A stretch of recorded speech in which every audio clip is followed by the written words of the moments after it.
À quelques jours de la rentrée scolaire, l'ambiance est déjà studieuse dans cette école de la banlieue de Niamey.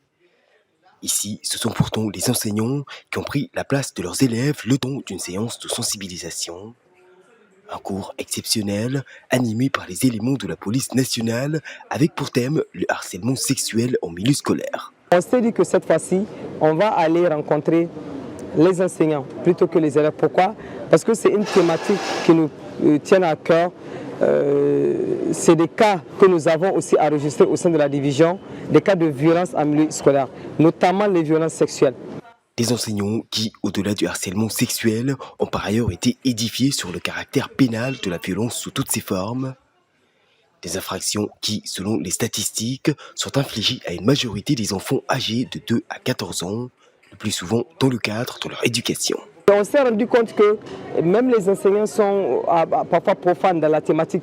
Ils ne comprennent pas quand est-ce qu'on parle de harcèlement, quand est-ce que la personne est susceptible d'aller répondre devant la loi de ses actions. Donc l'idée c'était quoi?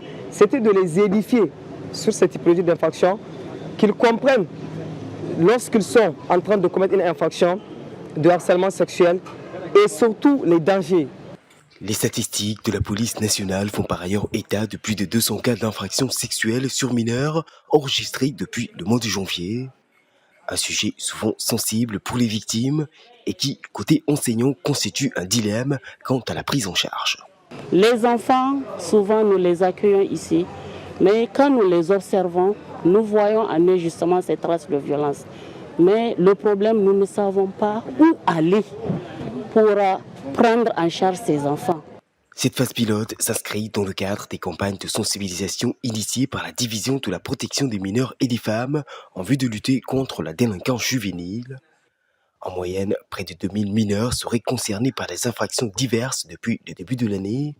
Plus de la moitié en seraient notamment coupables.